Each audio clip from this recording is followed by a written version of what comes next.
본 방송에서 제공되는 모든 정보는 투자 판단의 참고 자료이며 투자의 최종 책임은 본 방송을 이용하는 본인에게 있습니다. 네, 반갑습니다. 오늘은 12월 22일입니다. 오늘이 동지예요. 겨울이 시작되면서 밤이 가장 길어지는 그런 날입니다. 아직도 깜깜할 거고요. 그 다음에 오늘은 한 4시 반쯤 되면 벌써 시커매지는 그런 날이 올 겁니다. 그래서 이제 밤이 계속 길어졌으니까 내일부터는 어떻게 돼요? 밤이 조금씩 짧아져야 되겠죠? 자, 그게 중요한 거예요. 가장 깊은 곳까지 들어가면 가장 힘든, 가장 무서운 그런 상황이 오지만 그 이후부터는 점점점 좋아지는 일밖에 남지 않았다. 시장에 대한 부분을 그렇게 보셔야 돼요. 가장 깊은 하락을 경험했다라면 이제부터는 더 나빠질 것이 없다라고 보시는 게 맞는 이야기죠.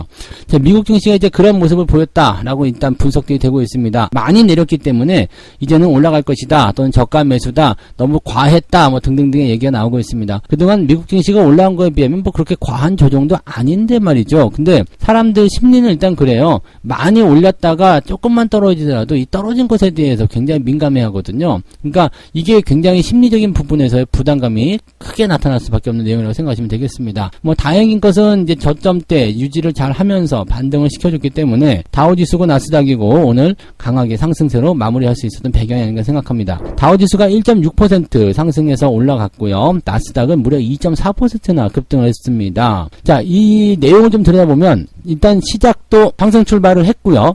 상승 출발한 이후에 초반에 잠깐 주춤하는 모습이 좀 있었습니다. 그런데 그 이후에 계속해서 올라가면서 장 막판에는 신고가, 장중 신고가죠. 장중 신고가로 마무리가 된 거고, 사상 최고가 이렇게 주가의 어떤 그런 신고가 흐름이 아니라 그날 있었던 어제의 신고가를 만들어냈다는 얘기입니다. 그래서 장중 종가가 그날의 고점이었다라는 얘기를 해드릴 수 있을 것 같아요. 보통 이렇게 아침 시작점부터 시작해서 계속 올라가지고 최고점으로 마무리가 되는 이런 시기가 오게 되면, 이런 모양새가 되면 시장이 매우 강하다, 매수세가 매우 강하게 유입되었다, 이런 식으로 판단해 볼 수가 있는 내용이거든요. 그게 오늘 미국 증시에서 일어났다라고 보시면 되겠습니다. 보통 이렇게 되면 추가 상승을 계속 이끌어내는 경우들이 많이 있기 때문에 긍정적인 부분으로 기대감을 가지는 그런 부분들도 생긴다라고 생각하시면 되겠죠. 자, 내용은 별거 없습니다. 일단은 기술주들이 크게 올랐어요. 그리고 항공, 여행, 레저 이런 쪽에서도 주가 상승이 있었죠. 마이크론 같은 경우 한 10% 올랐죠. 그리고 델타 항공이 5.9% 상승했고요.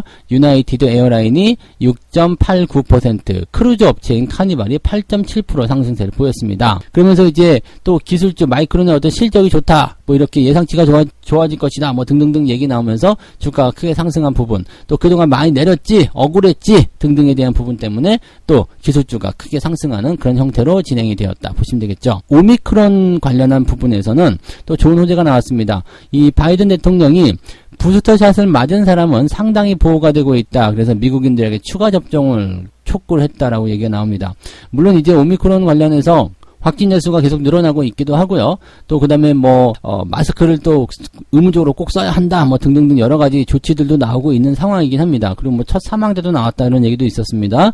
그런데 지금 이 오미크론이 미국의 우세종으로 이제 지배종으로 들어가 버렸죠. 그렇게 되면서 델타를 밀어내게 된다면 증상이 상대적으로 경미한 이 부분이 조금 긍정적으로 되지 않겠느냐라는 얘기가 좀 될 수 있는 부분일 수도 있겠습니다. 그리고 지금 바이든 대통령이 한 이야기 중에 가장 우리 시장이 반응을 많이 했었던 게 뭐였냐면, 작년 3월과 같은 봉쇄는 절대 없다, 걱정하지 마라, 그리고 이것은 내가 무조건 저지하겠다, 무조건 막겠다 라는 식의 이야기를 한 것 같아요.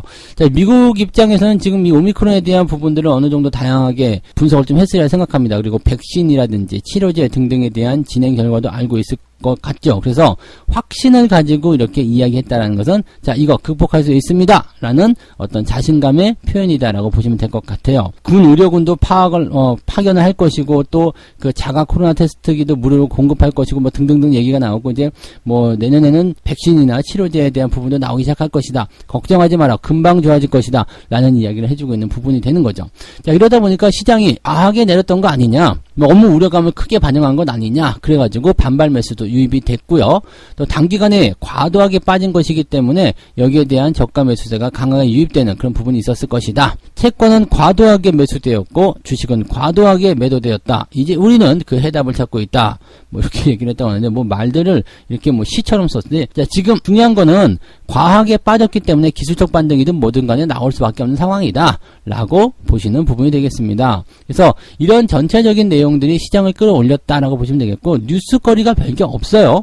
뭐 이벤트라든지 이런 것들 별로 없는 상태이고, 또 크리스마스 연휴를 지금 이제 이틀 남겨놨단 말이에요. 걔네들은 금요일날 쉬기 때문에 우리는 수목금 남아있지만 걔네들은 목 하게 되면 이제 24일날 휴장이에요. 그렇게 되면 이틀밖에 남지 않은 상태에서 저렇게 좋은 분위기를 끌고 들어왔다. 그럼 산타랠리에 대한 기대치를 높일 수 있는 상황이 되는 거죠. 원래는 이제 크리스마스 전까지만 올라가면 산타랠리 아니겠습니까? 그래서 선물이죠. 그러면서 주가를 한 10%씩 올려놨으면 좋겠네요. 네.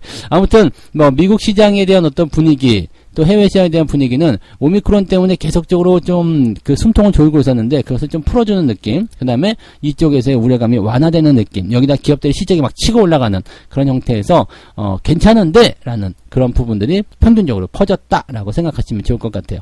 해외 증시 상황들은 별게 없기 때문에요. 이 정도로 마무리 좀 짓고요. 이것도 해외 증시네요. 자, 중국 증시에 풀베팅을 외치는 글로벌 IB들, 얘네들이 제정신인가 미쳤는가 라고 생각을 잠깐 하실 수 있을 것 같긴 한데, 최근에 이제 중국 증시 쪽으로 넘어가서 좀 재미를 보고 계신 분들도 많이 계시긴 하죠. 근데 중국 증시에 대해서 아직은 조금 확신하지 못하겠는 게 뭐냐면, 중국 정부의 규제, 공산당, 그 중국 정부의 규제가 가장 큰 문제가 아닌가라고 생각을 좀 하고 있습니다. 근데 올해 내내 부진했었던 이 중국 증시가 내년에는 크게 오를 것이다 라고 얘기하고 있고요. JP모건이나 골드만삭스, 블랙락 이런 대형 투자은행들과 자산운용사가 중국 시장의 랠리를 예측하고 있다. 그런 보고서를 내주고 있다라고 되어 있습니다. 중국 증시가 내년에 무려 40% 가까이 급등할 수 있다. 모건 스탠리가 이야기했고요. JP모건, 골드만삭스, 블랙락, UBS, HSBC 이런 등등등이 내년에 중국 증시를 긍정적으로 봤다라고 되어 있습니다. 중국 증시만 긍정적으로 보는 것인가요? 라고 질문하고 싶어요. 중국 증시만 지 혼자 올라갈 수 있는 게 아니거든요. 지금 여러분이 잘 생각하셔야 되는 게, 어느 하나가 올라갈 것이다. 미국 증시가 올라갈 것이다. 중국 증시가 올라갈 것이다. 한국 증시가 올라갈 것이다. 그럼 얘만 올라간다고요? 이렇게 생각하실 경우가 굉장히 많은데 그렇지 않아요. 중국 증시만 올라갈 리가 뭐가 있겠습니까? 물론 상대적으로 많이 떨어진 그런 국가나 그런 기업들, 그런 주식들이 더 많이 상승하는 경향들이 있습니다. 원래 반발이 더 세게 나오는 부분이 있거든요. 그래서 상대적으로 더 많이 떨어져서 저평가가 되었기 때문에 더 올라갈 가능성이 높다라고 생각하는 부분은 있겠습니다만, 중국 증시만 투자해라 이런 것은 아니라는 이야기죠. 그러니까 지금 여러분들 중국 증시가 상대적으로 많이 떨어졌어 라는 부분에서의 주가 반등이라면, 한국은요, 사실 우리나라 증시가 중국 증시보다 더 떨어진 거 아닙니까? 더 부진했던 거 아닙니까? 근데 중국 증시에 기대하고 있는 부분은 뭐냐면, 기업을 이제 옥죄거나 그런 형태의 모습이 나왔었던 거 있잖아요. 올해 특히 강력한 규제로 인해서 기업 옥죄기에 나섰던 중국 당국이 내년에는 경기 경착륙을 위한 적극적인 경기 부양책을 내놓을 것이다. 또 여기다가 지금 뭐냐면, 기업을 옥죄는 거, 강력한 규제, 이게 왜 나오는 거예요? 지금 시진핑의 연임을 위한 다 포석이잖아요. 공산당의 힘, 정부의 힘을 보여주기 위해서 정부가 이렇게 강력하게 통제력을 사용할 수 있어. 야, 시진핑이 왕이야. 이런 식의 어떤 이야기를 풀어주기 위한 그런 부분이었단 말이에요. 근데 그런 것들이 지금 내년이면은, 내년 초에 이제 시진핑 연임이 확정이 되잖아요. 확정되고 나면 필요 있어요? 없어요? 없죠? 그럼 이제 연임되고 나서 가장 먼저 해야 될 건 뭐겠습니까? 경제 살리기, 민심 달래기 등등등이겠죠. 그러면 뭐가 있을까요? 좀 더 확실하게 규제를 풀어준다거나 아니면은 경기 부양책을 좀 더 확실하게 쓸 수가 있겠죠. 그렇게 되면 당연히 증시에게는 호재성 재료가 나올 수밖에 없다. 중국 증시 같은 경우도 어떻게 보면 바닥권에 진입을 했다라는 소식이 맞을 수도 있겠죠. 다만 중국 증시만 바닥이 아니라 전체적으로 긍정적이다라는 부분이 나오는 거죠. 여기에 대해서는 이제 그 피델리티 인터내셔널스의 데일 니콜스라는 사람이 이런 얘기를 했네요. 중국의 경우 긴축 뒤에는 정책을 느슨하게 한 다음에 부양을 해주는 그런 경향들이 반드시 있었다. 그렇기 때문에 그것은 가장 매력적인 투자 기회가 될 것이다 라고 이 얘기를 하고 있는 부분입니다. 그러니까 이 모든 것이 지금 말씀드린 대로 이 시진핑의 연임 이후에 나타나는 그 중국의 정책적인 어떤 전반적인 부분에서의 기대치를 나타내고 있다라고 생각하시면 되는 거죠. 이게 상당히 중요한 포인트라고 좀 보시면 될 것 같습니다.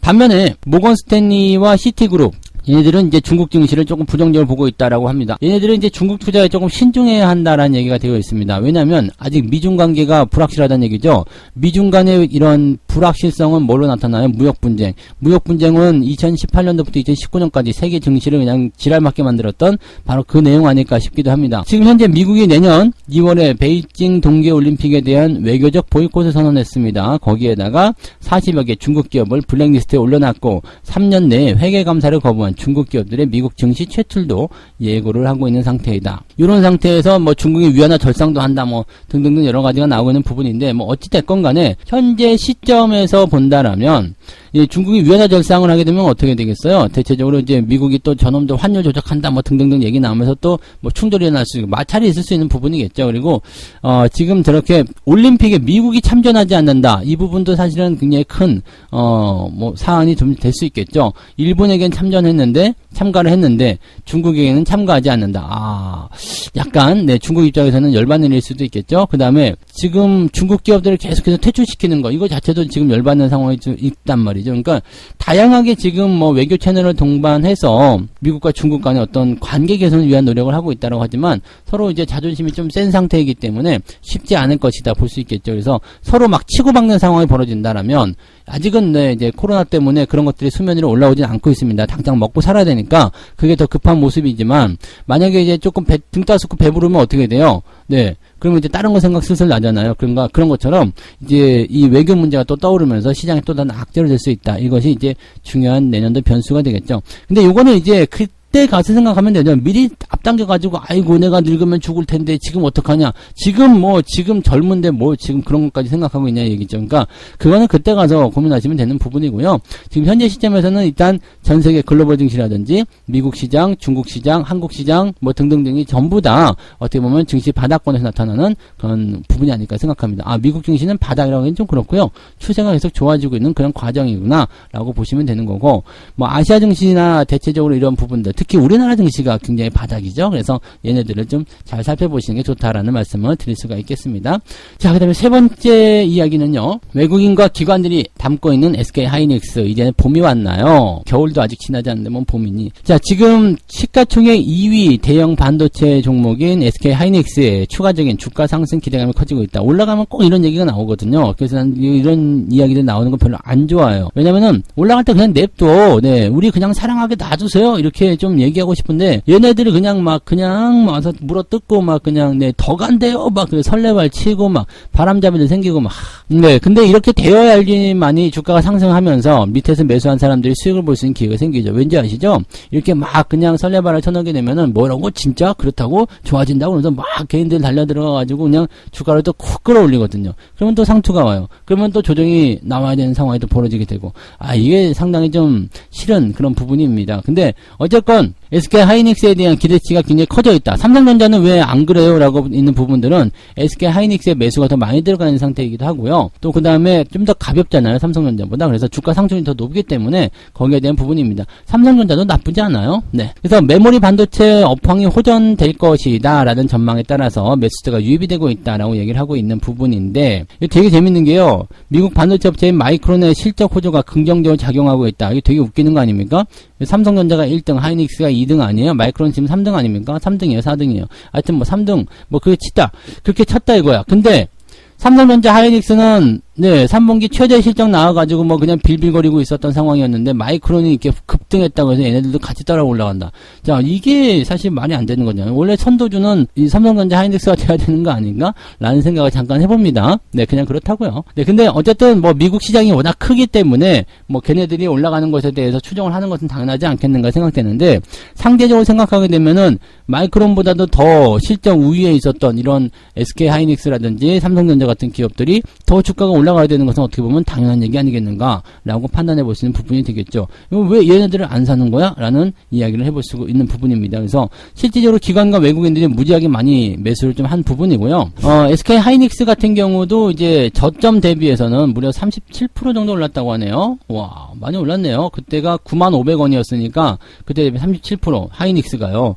제가 매수한 여러분들 제시해드리는 가격이 10만원. 10만원 딱 딱 10만 원이었죠. 딱 10만 원이고 조금 더 가격이 낮춰가지고 99,000원 막 그랬었는데 그때 대비해서도 한 24% 올라왔으니까 많이 올리긴 올랐네요. 근데 그런 것들은 티도 안 나죠. 24%, 25%, 뭐 30% 올랐는데도 티도 안 나지 않습니까? 하이닉스 많이 올랐다는 얘기 어디서 많이 들어봤어요? 이제 들리기 시작하는 거잖아요. 이제는 네, 여러분들 정신 차려 보니까 많이 올랐네. 이렇게 얘기가 되는 부분이 되는 거거든요. 얼마나 얌실없습니까? 밑에서는 그냥 죽는다 어쩐다 막 큰일 났다 이렇게 얘기해가지고 물량 다 빼게 만들어 놓고 지들이 사고 나서 올라가니까 더 올리라고 개인들 들어와 이제 들어와 그러고 있는 거잖아요. 물론 지금도 뭐 들어가도 상관없겠습니다만 그런데 딸려 들어가면 좀 힘들지 않겠어요? 자, 지금 뭐 상황에 대해서는 계속 좋아요. 마이크론이 지금 긍정적으로 실적 가이던스를 제시했다 뭐 전체적으로 같은 업황이 좋아지니까 좋은 부분이 되는 거고, 이 마이크론 같은 경우는 지금 지속적으로 이제 매출이 증가할 것이다 라는 얘기를 좀 하고 있습니다. 그래서 뭐 내년도까지도 분위기 좋아질 것이다. 내년도에 이제 매출 가이던스가 74억 8천만 달러.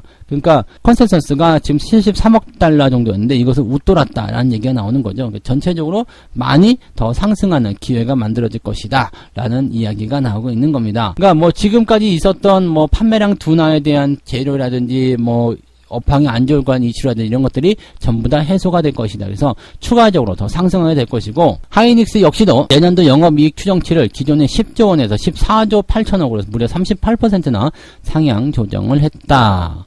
실적이 이만큼 올라가면 주식도 이것 이상으로 올라가야 되겠죠? 라고 이야기를 해볼 수 있는 부분입니다. 이렇게 된다라면은 어떻게 보면 전고점 넘어서 막 그렇게 가야 되는 것도 당연한 얘기 아닌가 싶기도 한 그런 내용이 될 수도 있습니다. 그래서 이런 부분들은 우리가 체크를 해볼 필요가 있겠죠? 네. 그런데 이제 부정적으로 보는 부분도 좀 있긴 있습니다. 메모리 반도체 가격 바닥 탈출을 가능성을 전망하긴 하는데 수요에 대한 조심스러운 시각은 가질 필요가 있다라고 얘기가 좀 되어 있습니다. 분명히 다들 좋게 나가고 있지만 최근에 보면 이제 코로나의 재확산이라든지 인플레이션 또는 금리 인상 같은 그런 증시를 압박할 수 있는 복병들이 남아있기 때문에 뭐 고비는 찾아올 것이다. 그래서 조심해야 된다. 이런 얘기를 하고 있습니다. 근데 구더기 무서워서 장 못 담그는 거 아니죠? 조정 무서워서 주식 투자 못 하겠다. 원금 손실 때문에 주식 투자 못 하겠다. 이렇게 하시는 분들은 큰돈 벌기가 어렵습니다. 무슨 말인지 아시죠? 시장에 대한 전반적인 어떤 부담스러운 내용들이 있을 것이다 라는 거 우리가 알고 들어오는 거잖아요. 그죠? 조정이 있을 수도 있다라는 거 알고 들어오는 거잖아요. 여기에서 여러분들 절대 마음적인 굴복을 하시면 안 된다는 이야기죠. SK 하이닉스든 삼성전자든 여러분들에게 모두 다 기회를 줄 겁니다. 그리고 얘네들이 올라가는 순간에서는 네, 시장이 그렇게 하락을 해야 될 이유가 없을 것이다 라고 보시면 되겠죠. 오늘은 전체적 분위기가 좋을 것으로 예상되고 있기 때문에 SK 하이닉스와 삼성전자도 분위기가 좋을 것이다. 뭐 당분간은 계속 그러지 않을까 라고 판단을 해보는 게 맞을 것 같습니다. 자, 오늘도 좋은 기운 많이 받으셔가지고 화이팅 하시고 성공투자 수익들 뭐 손실 난 것도 복구해 나가시고 네, 수익 난 건 또 더 많이 수익 나시고 그렇게 행복해지는 하루 되시기 바랍니다. 고맙습니다.